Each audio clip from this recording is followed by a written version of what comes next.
Hello friends, कैसे हो आप सभी लोग। आई होप कि सभी बहुत अच्छे होंगे।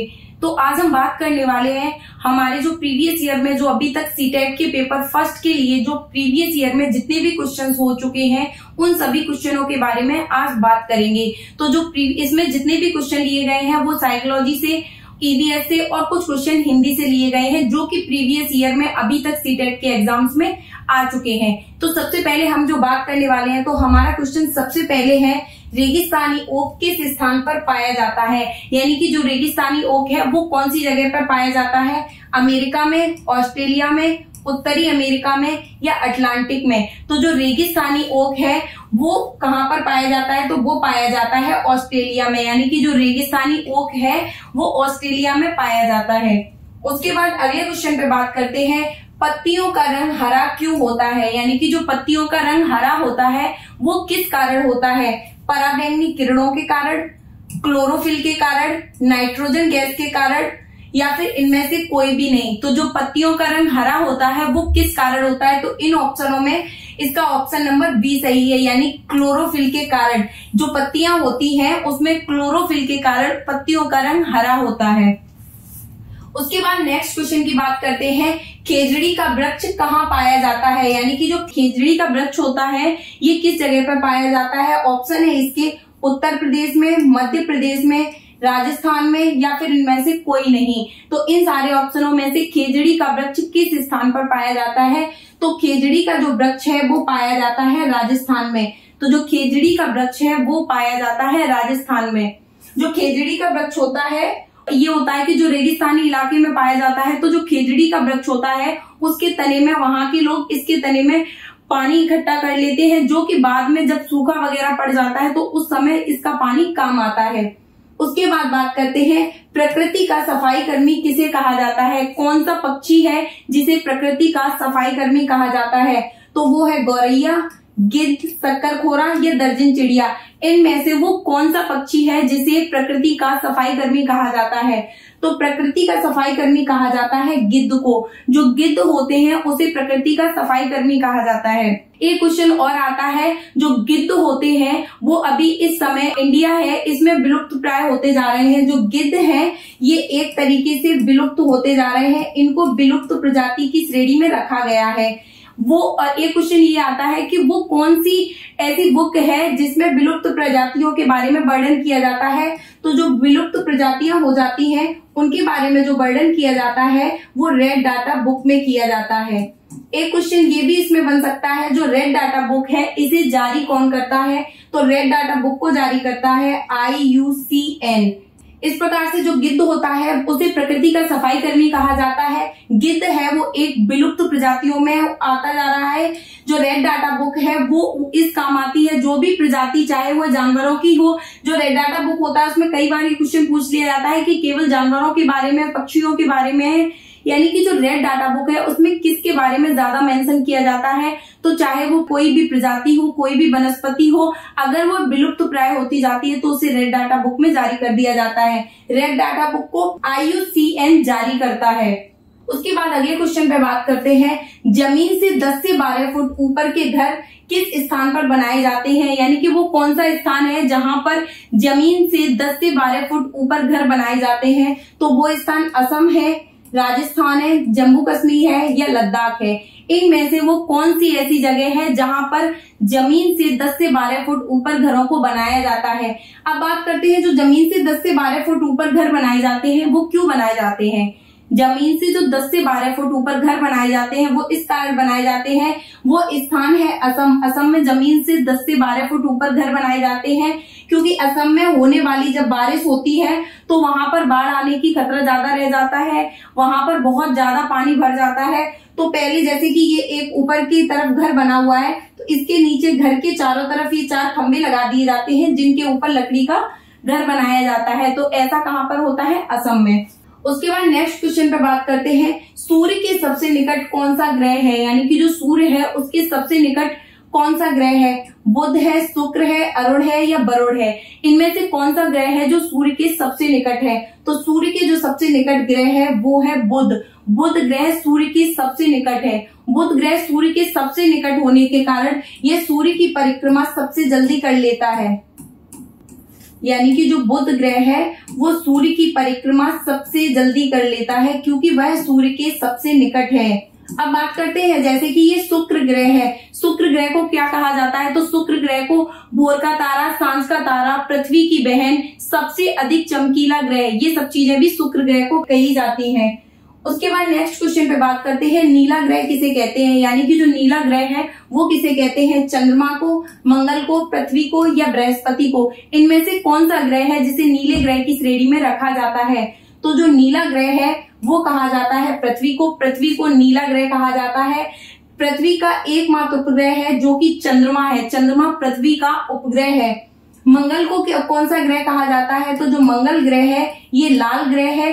मंगल ग्रह का जो लाल रंग होता है वो किस कारण होता है? तो मंगल ग्रह का जो लाल रंग होता है वो आयरन ऑक्साइड के कारण होता है। यानी कि जो आयरन ऑक्साइड होती है उसके कारण जो मंगल ग्रह होता है उसका रंग लाल होता है। बृहस्पति को कैसा ग्रह कहा जाता है? तो बृहस्पति को पीला ग्रह कहा जाता है।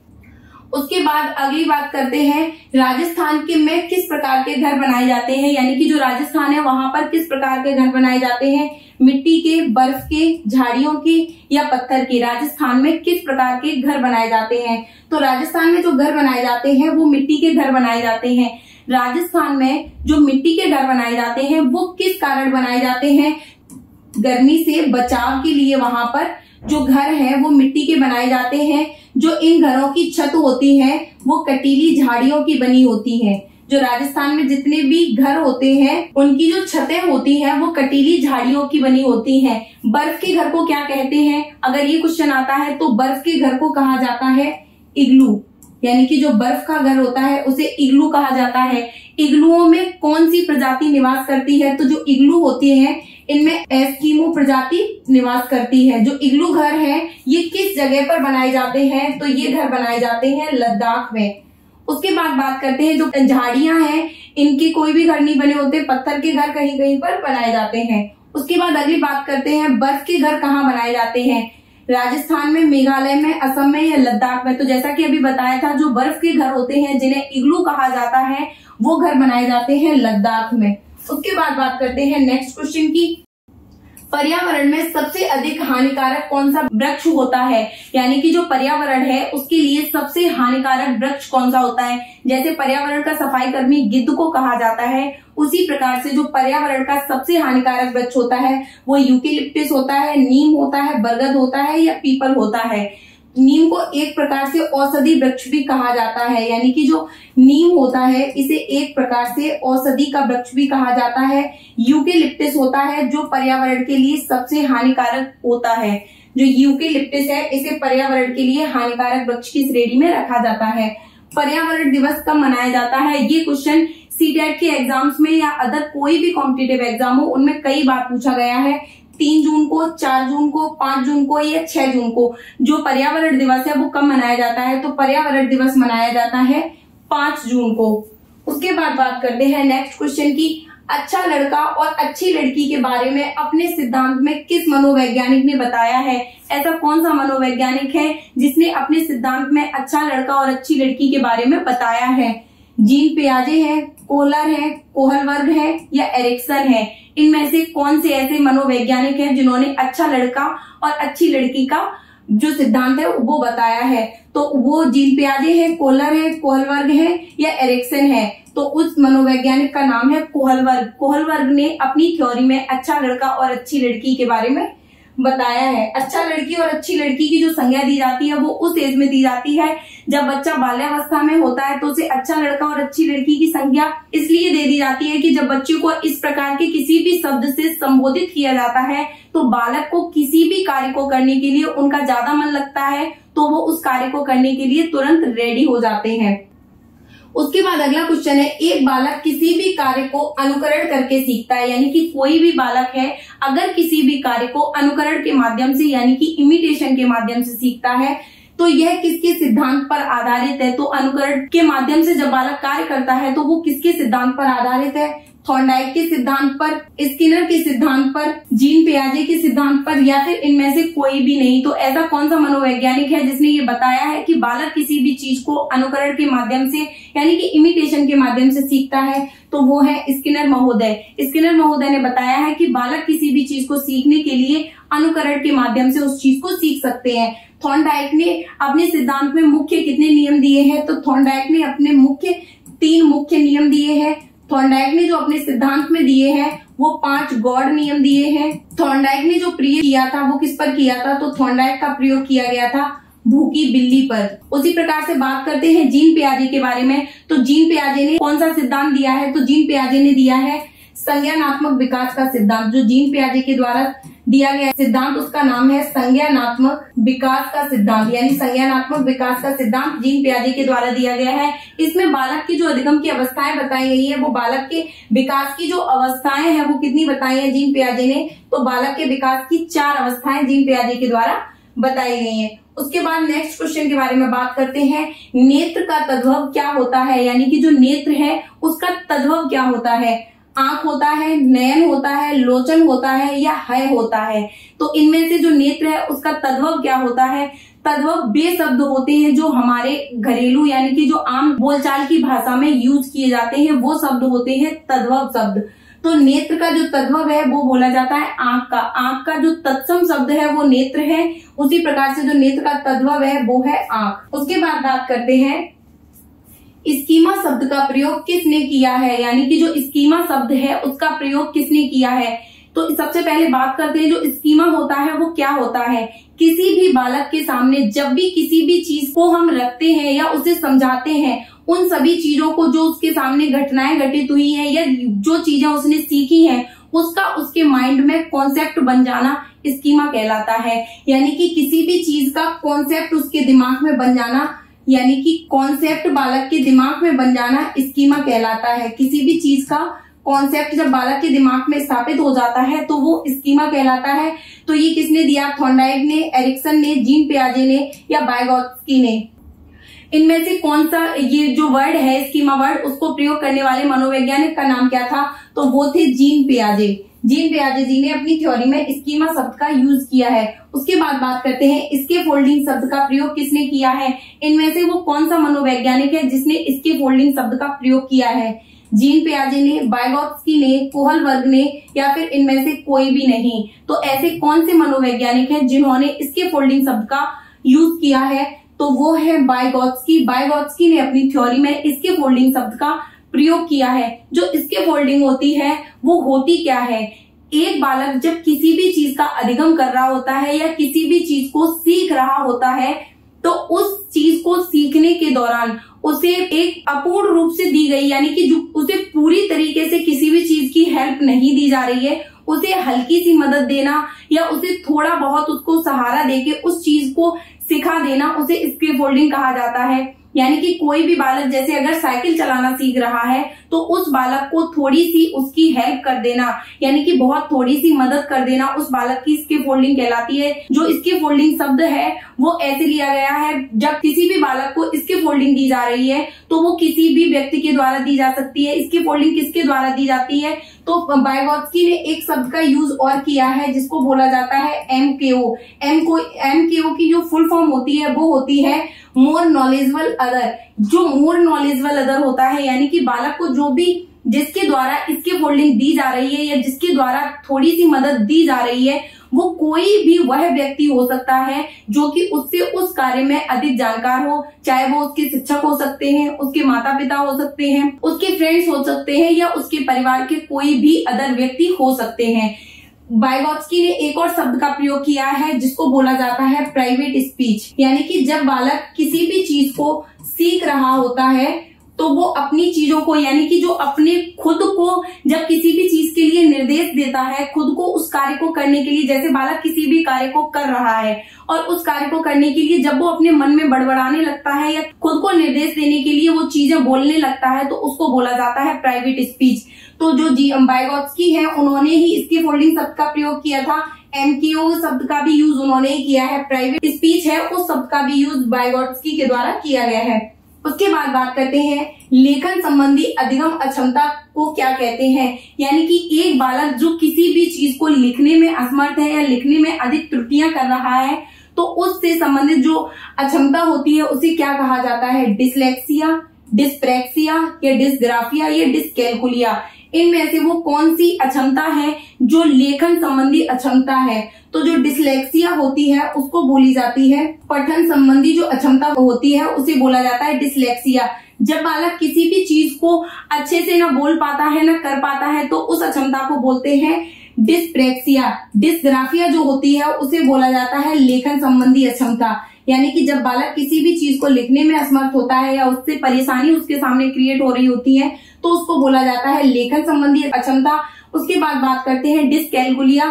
तो जो डिसकैलकुलिया होती है इसको बालक को किसी भी चीज को यानी कि जो मैथ से रिलेटेड अक्षमता होती है उसको बोला जाता है डिसकैलकुलिया। उसके बाद बात करते हैं किसान का मित्र किसे कहा जाता है? यानी कि जो किसान होता है उसका मित्र किसे कहा जाता है? केंचुआ को, सांप को, मछली को या मेढक को? इनमें से कौन है जिसे किसान का मित्र कहा जाता है? तो वो होता है केंचुआ।